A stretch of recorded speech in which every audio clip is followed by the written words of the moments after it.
expert, constitutionalist. You wrote an entire book about it. What does the Constitution tell us about who decides who the president should be? What if the commission that you are explaining does form, comes back with actual evidence of fraud? Then what happens? Well, then the results have to be set aside. If there's evidence of fraud and it's substantial and significant enough to affect the results in a particular state, then those election results would have to be set aside. And the states would then have to determine, all right, we have a valid claim here. The evidence supports it. We need to conduct elections consistent with the law. You know, the Constitution gives the responsibility of counting the ballots to the Vice President of the United States, Vice President Mike Pence, and to both houses of Congress. And the framers of the Constitution, when they assigned a task to the Congress, they knew what they were doing. You know, there's some folks who are saying this is purely a ministerial act. They just have to, count them and walk out and you have no judgment whatsoever. Well, that frankly doesn't make any sense. Why would the framers give to Congress something that could be given to a clerk? The reason they gave it to Congress is they understood there are difficult determinations about what counts as a valid vote. You know, following the 1876 election, 10 years later, in 1887, Congress passed a statute, the statute that we're operating under. It's called the Electoral Count Act.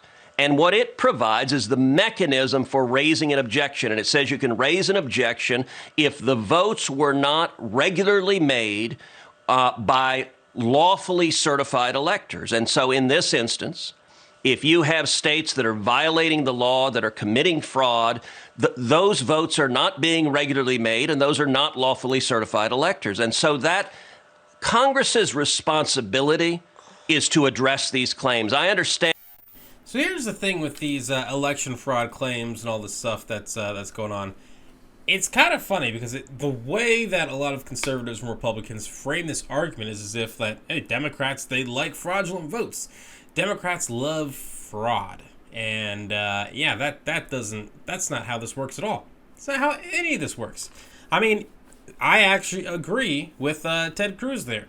If there were fraudulent votes, if states were compromised, if their votes their voting systems just didn't work at all, then yeah, okay. Then maybe we should have to set those votes aside or maybe run the election again or something like that, right? If there was widespread voter fraud. The thing is, there's not any widespread voter fraud. It's been very, just ask Bill Barr, right? There is no widespread voter fraud that would actually change the 2020 election. And when a lot of Trump supporters and stuff have pointed out things, it's a lot of things that are procedural, right? They'll really say, oh, well, they changed the rules before the election. Apparently, obviously, they haven't noticed there's a pandemic going on, which is why they only gave people $600. But okay. But the thing about that is, think about this rationally for just a second, okay? A state makes a change. They make a change, and they tell their voters, here's this change we're making. And then the voters show up, they follow the rules, they do everything right. And then Republicans want to come back and say, hey, these those rules that the state changed, those aren't good rule changes. We need to scale that back.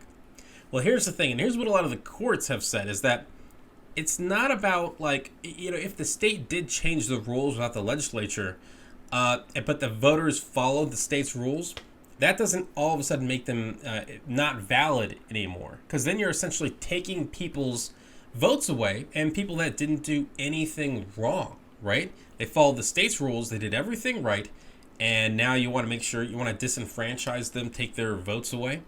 It doesn't make any sense at all. And so if there was actual widespread voter fraud, then this would be a completely different story, but there hasn't been, right? All this is doing is dragging this out further, and all these people are trying to do, like Ted Cruz there is trying to get support from Trump's crowd, and because that's all he really cares about. He doesn't really care about our democracy.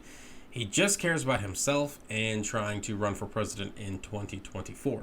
Very strange that he is literally going all out to support a guy who made disparaging comments about his wife and said his dad killed JFK. Yes, Ted Cruz is just one of the worst kinds of politicians. But hey, do me a favor. go ahead and like the channel, subscribe maybe, and I'll definitely keep you updated, bring you some more clips just like this one. Hey, what's going on, everyone? Thank you so much for watching Citizen Pete. I really appreciate it. If you haven't already, click that little subscribe button, maybe the like button, and hey, maybe just leave a comment. You know, I want to know what you're thinking. What do you think about all the politics, the news, and all the stuff that's going on in our country?